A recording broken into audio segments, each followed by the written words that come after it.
I making immediately it to a parent. questioned it when you sent that to me. I messed up somehow, and I missed the deadline for this thing. Yeah. This is where I would encourage you and anybody listening to say, like, look, if first of all, that's not real talk. That's No, that's no. you trying to convince yourself of a mistake that occurred when in reality there were underlying reasons for why you missed that deadline. Maybe you Yeah. weren't that interested. Maybe No. what was it? What was the underlying?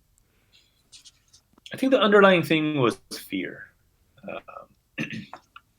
And real quick, the I think the incentive I had of sending you that message was subconsciously trying to, uh, like a child making an excuse to a parent of not why they didn't do their homework. They left it at school or forgot or whatever. Like it's maybe the real reason is they don't know how to do that assignment, but they're afraid to ask. They feel dumb. So in my case, I knew the deadline was approaching, and it's a months long application process. It's not done just in one evening, and I'd put it off for a long time because I kept thinking about, hey, is this what I really want? Is this what I really want? But something you had mentioned to me, months before is a decision has to be made at the beginning of any process, and then action has to be taken on it. So in this instance, I didn't make a decision on it because I didn't take action on it.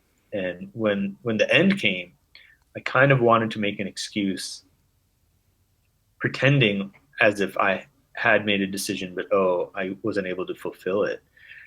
And the subconscious fear that led me to not apply was, I'll apply, start grad school, or start the doctoral program, but in the end, it'll be like how my master's degree was. I'll finish it, but I won't use it, or maybe I won't finish it.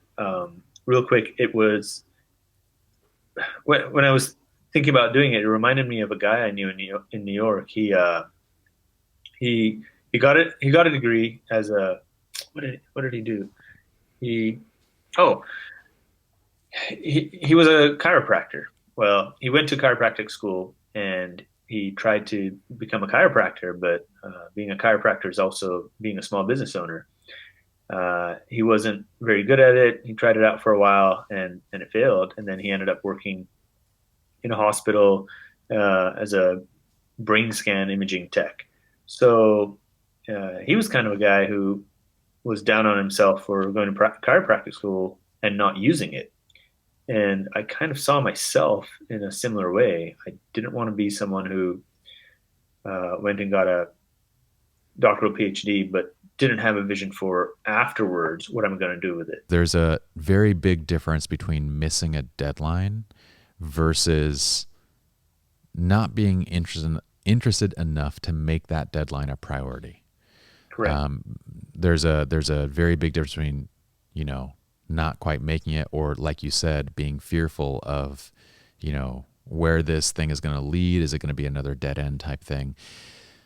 That's a huge difference. Like, you don't miss a PhD deadline. If this is No. important to you, that's not something that you miss. But you have this kind of tendency to find reasons for why you aren't doing something right. And I would say the exact same thing with programming. I would say the exact same thing with these, business and tour guide opportunities that you've thought about is all the car accident and everything like that. These are all unfortunate things that occurred during that time. But in reality, they're excuses that you're holding on to justify and explain Yes. why really you just didn't want to go into programming and web development type stuff. If you had that desire, if that was tied into who you are, if that was part of Oh, you, I would push past. they wouldn't you wouldn't see those as, reasons to stop. Those wouldn't be issues so much.